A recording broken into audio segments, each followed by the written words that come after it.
that might be a little limiting. And what I mean by that is because the final boss is a lot of things. He's a heel, he's a babyface, but also he's one who doesn't adhere to the typical professional wrestling tropes that we find of, oh, a heel talks like this, or a babyface talks like this. I feel like I've reached this point in my career where I'm able to go out there as the final boss and address the crowd. Hey, New Orleans, 2026, you have WrestleMania 42 coming to the Superdome. Final boss starts singing.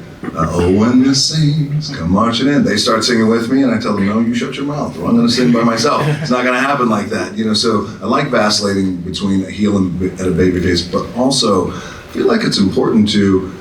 I have reached this point in my career where I feel really comfortable in my own skin when I go out there, or when I film a film, or whatever it is I do, where I say what I want to say, and I say, but more importantly than that, and I don't mean to be defiant or sound defiant about that, I say what I feel.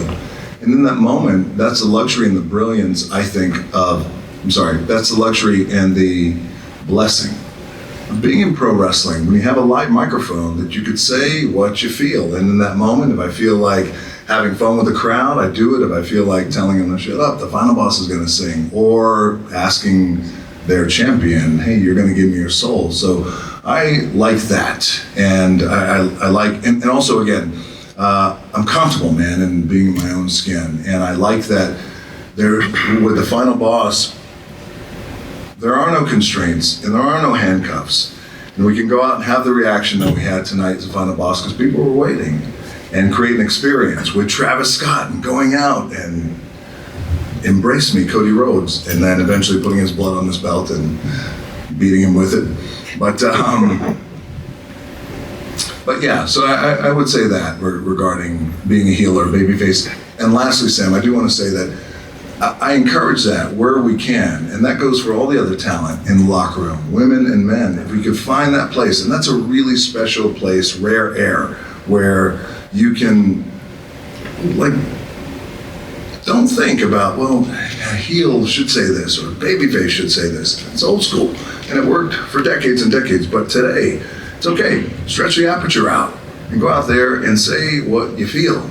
Bring it from here. It meant something, and you said a word, it's long, and that's what it is. I'm a long gamer, and I like long gaming, and I like creating with Paul and with Brian Gewirtz and Maya Lazary, who's on my side of the team, and I like creating with Paul and his team as well. We're long gamers, and so what a lot thought of Bad Blood when it was a pay-per-view that The Rock attended, and I just did a very small, subtle thing.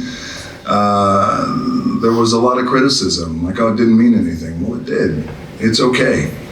It's okay if you're not thinking about it now, but just trust me when I tell you, we are thinking about this stuff and long gaming this, and I love that. Same thing last week, same thing when we opened up with Netflix in LA, where I came out as the director of the board and welcomed everybody and welcomed the Netflix executives. I thank Cody Rhodes for carrying this company in such a tremendous way on his shoulders. I gave him dap, I gave him a big hug. Well, I knew this night was coming.